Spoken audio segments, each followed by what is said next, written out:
प्रिय आत्मन, आज हम उस विषय पर चर्चा कर रहे हैं जिसे कलयुग का सबसे सुलभ और शक्तिशाली साधन माना गया है, नाम। शास्त्रों में स्पष्ट कहा गया है, कलियुग केवल नाम आधारा, सुमिरी सुमिरी नर उतरहि पारा। एक नाम जप की मनोवैज्ञानिक और प्राणिक शक्तियां।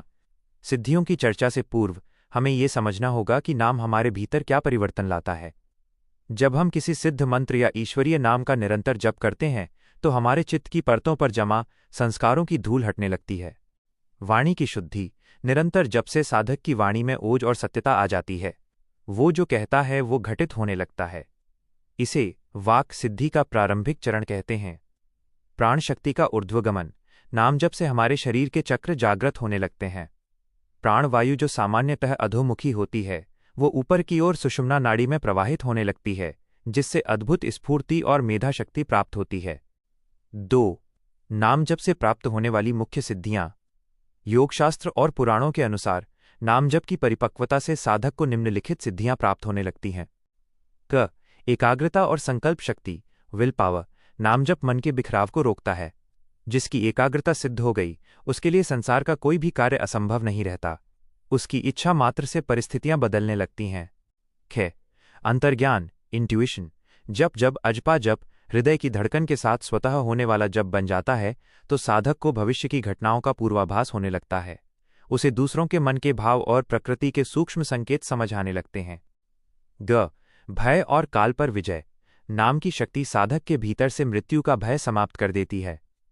मार्कंडेय ऋषि ने महामृत्युंजय के जप से काल को भी जीत लिया था। ये नाम की ही शक्ति है जो मनुष्य को निर्भय बनाती है। 3. नाम जप की 8 अलौकिक विभूतियां, अष्टसिद्धि। यद्यपि भक्त इन सिद्धियों की कामना नहीं करता, परंतु नाम की अग्नि इतनी प्रचंड होती है कि ये सिद्धियां साधक के पीछे पीछे चलती हैं। 1. अणिमा, सूक्ष्म रूप धारण करने की क्षमता। 2. लघिमा, शरीर को अत्यंत हल्का बना लेना। 3. प्राप्ति, कहीं भी पहुंचने और कुछ भी प्राप्त करने की शक्ति। 4. प्राकाम्य, इच्छा शक्ति की पूर्णता। 5. महिमा, विस्तार की शक्ति। 6. ईशित्व, प्रभुत्व और नियंत्रण की शक्ति। 7. वशित्व, सबको सम्मोहित और वश में करने की शक्ति। 8. कामावसायिता, परम तृप्ति की अवस्था। विशेष टिप: संतों का मत है कि इन सिद्धियों के प्रदर्शन से नाम की असली शक्ति, भगवत प्रेम, नष्ट हो जाती है, इसलिए इनका उपयोग केवल लोक कल्याण के लिए ही करना चाहिए। 4. नाम जप की सर्वोच्च सिद्धि, पराभक्ति। सिद्धियों से भी ऊपर एक अवस्था है, भाव।